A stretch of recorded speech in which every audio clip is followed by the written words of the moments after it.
Oh, the body just come off because I didn't attach it proper. How's it going today, everybody? Welcome to the daily random vlog. Yeah, I kind of had to refilm things because I totally went way off track, but I'm random, right? Yeah. Raining out today. Insert rain clip here. And I'm not joking, guys. We're talking rain, rain, rain. So much rain that all our snow is pretty much gone.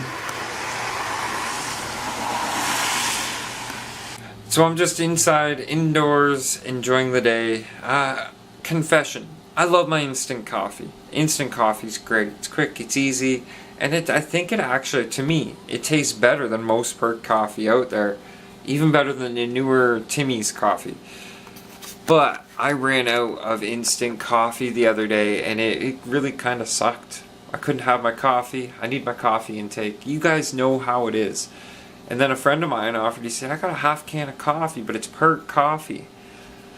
Kind of explained my whole, I don't like using percolators thing, and he goes, oh no, I got something else for you to try. I'll come over and show you. And this is what he had for me. This here is what's called a French press. Pretty simple machine. It's not even really a machine, an apparatus of sorts. So you put your coffee grounds in, put your water in, and then you take this thingamabobber here. It's like a strainer piece, really fine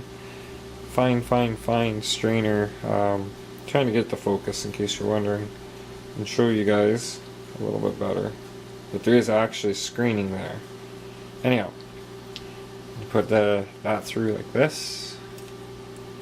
Put your lid down. Trying to do this all one-handed. There we go. And then you push it down, and it pushes the coffee grounds down.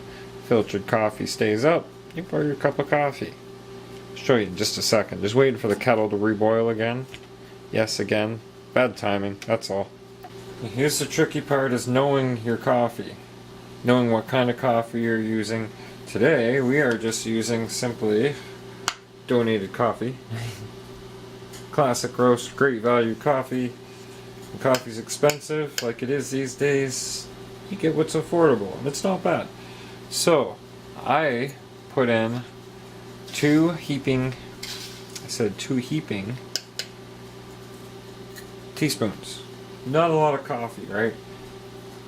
But they recommended I use a half cup. Well, Jeff recommended I use a half cup of coffee. And well, that was pretty dang strong. I tried it at a quarter cup of coffee, and this thing filled. And that was just so strong, but I drank it. And I decided, okay, let's cut this down a little bit. So, I started from 2 heaping teaspoons, and I'll move up from there. And then you add in the water. Now I can't even fill this with my kettle because I'm using my GSI camp kettle. My regular stovetop kettle is no longer usable thanks to calcium buildup or whatever buildup in our tap water. So we're gonna have to reboil the kettle. And I put that lid on it just to kind of keep it warm. Doesn't take long to reboil. And now for the second pot.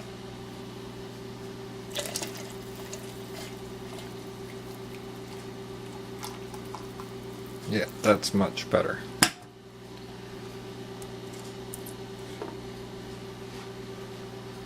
Make sure it's lined up.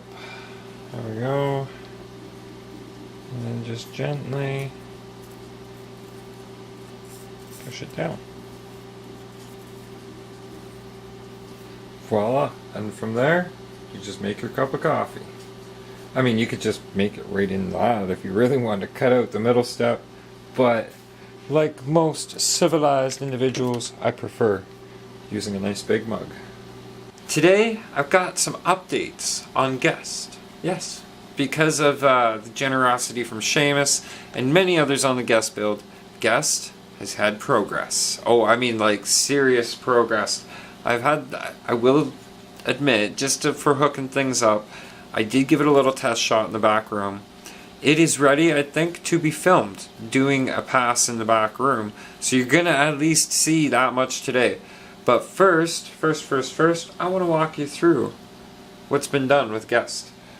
And so far, like I said, I am impressed. So here we go, Guest. I went with the speed controller that was sitting in the Tamiya for now. If there's a problem with it, at least I have those others that Seamus donated. This servo, he told me a little bit about this servo, and in case you guys didn't read it in the comments, I'll just read off what he wrote. It's an EXI D226F 180 ounce servo. It's comparable to a Savox SW0231 milligrams speed and power. Yeah, that's pretty awesome. Like, it is a good servo. It's got a little bit of noise, a little bit of chatter to it if you leave sit too long, but I mean, you shouldn't leave your truck sitting too long, right? I tried adjusting the trim and everything, but it always seems to come back that little bit. But it's not a big deal. It's not like it causes it to heat up or anything. The motor actually is running kind of hot, to be honest. So I'm wondering if maybe the mesh, the mesh isn't overly tight or anything. Maybe I'll go down a gear or a tooth or two in gear size. But yeah, everything's running pretty good. One thing that I'm not really 100% happy with at this moment, it kind of lacks articulation. Everything seems really stiff with these springs still. You know what I mean? Oh yeah, it's sitting there trying to articulate a little bit more now, but that's not really an incredible amount compared to, say, there. You know what I mean? So I think I want to do away with these springs and put some stock ones on it, because these here should actually be getting used on this little cage assembly right here. Yeah, that's actually, I'm pretty sure, the suspension for this crawler setup. They're 120mm shocks, when I think this rig is only really meant to have 100mm shocks at most. I could be wrong. People probably put bigger, but they change the links out and everything. I also fixed the angle of attack for this front axle. You notice it's not leaned so far forward now. So we'll make sure we get some footage. Now, you're probably wondering at this point, what are we going to do for a body? Well, and that's it right there. Problem is, this is more for like an 8 scale sized vehicle. Longer wheelbase won't even fit unless we do this. You ready?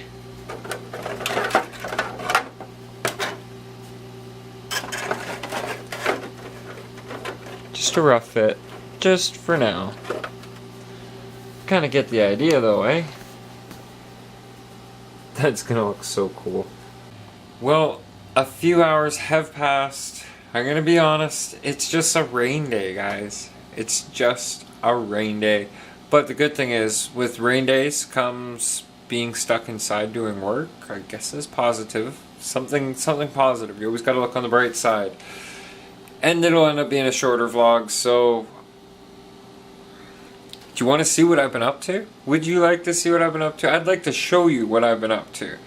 It's work in progress, and the work that's been progressing, I wanted to try and videotape it, but honestly, when it comes to doing a little bit of work, making that adjustment, like taking it from trying to fit it onto the truck, I'm talking about the body here, Guest's body, and then going over to the Dremel, doing a little bit of cutting, bringing it back, test fitting it again, and then making the body posts for those, because in the axial posts they're not perfectly round.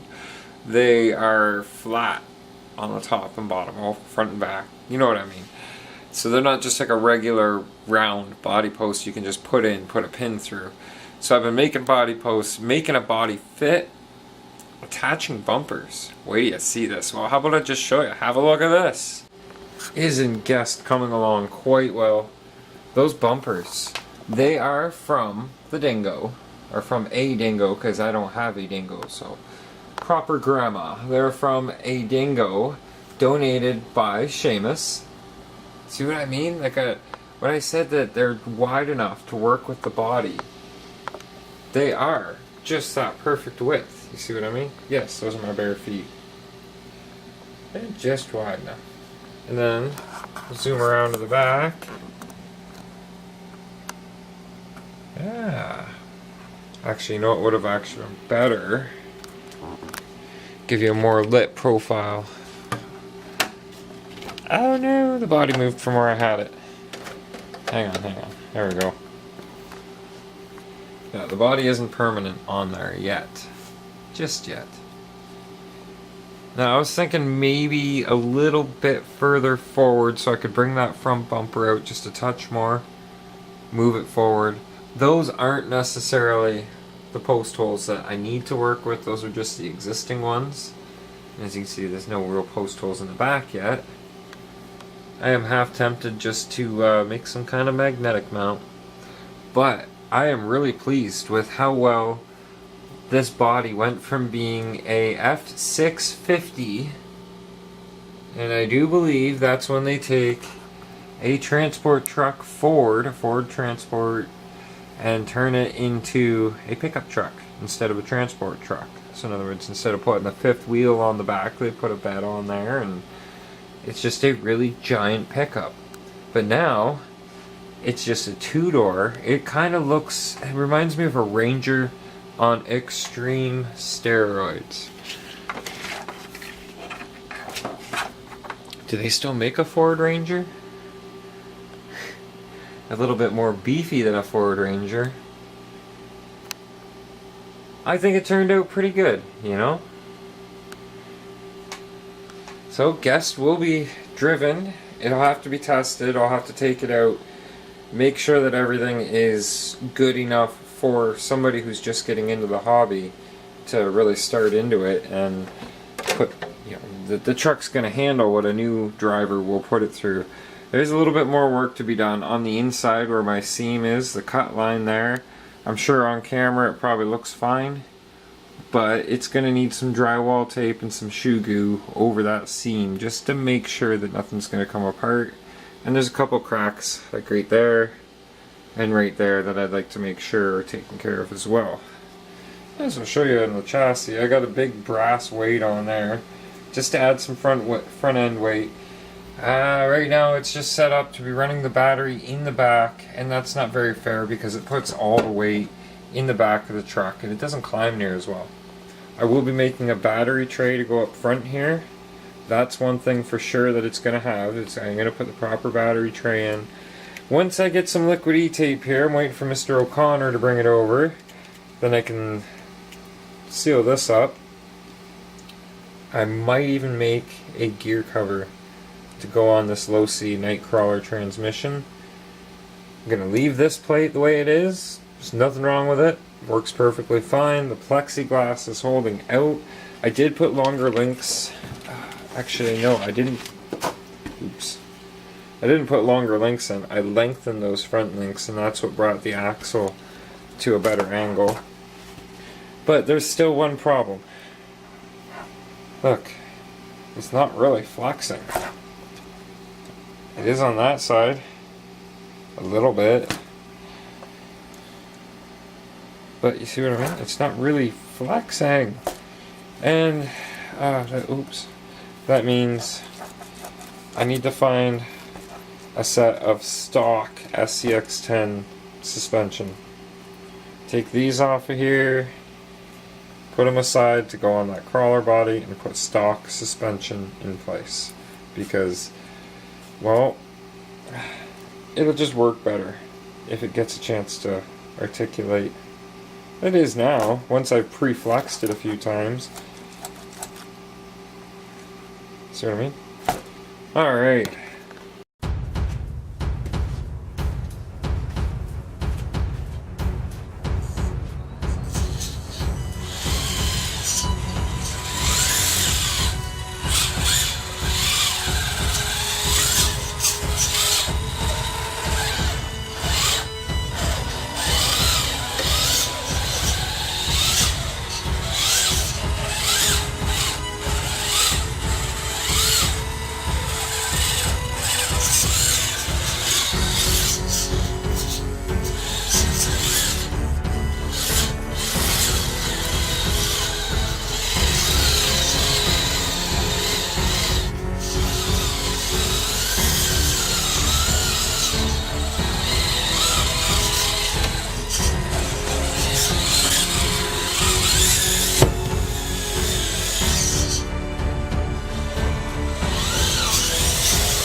the body just come off because I didn't attach it proper. Please do remember, the battery is not permanently mounted anywhere. It's just kind of elastic in just for this little test drive to show you guys. And the body is as well very temporarily placed. Let's continue.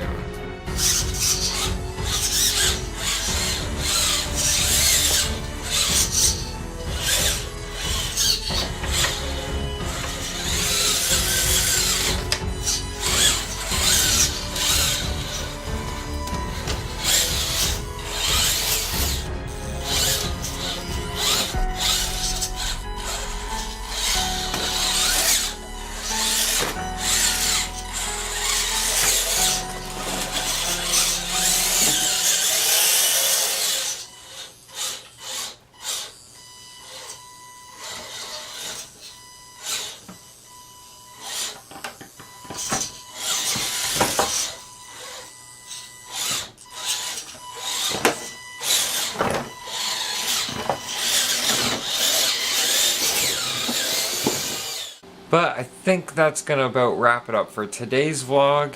Today's just been kind of a blah kind of day, but you know it, I know it, they know it, even the cats know it. It happens. We have blah days, especially the rainy days. So you just remember that tomorrow can be that better day. Hopefully it won't be at least raining. All the snow is pretty much gone, which means our trails will be back to being mud and fun and climbing over logs and sticks and just off trailing. So positive thinking for tomorrow will bring a better day, I hope, maybe, I don't know. Oh, some other news. Craig might even be getting a crawler of his own, which means Guest, when Craig and I go out crawling, Guest could be driven by one of my nephews. So like this guy right here, he's really gonna live up to his potential. That is so awesome. Thanks again everybody who donated on the build. It's just about done. Look at this thing. It's just good times are waiting to be had. Just look at it. Look at it. Thanks again for watching, guys. Subscribe if you're not, like if you liked, and share if you share. And we'll just keep on doing what we do. You got to think positive if you want to stay positive. Keep a smile on your face, and we'll see you here tomorrow. Good night.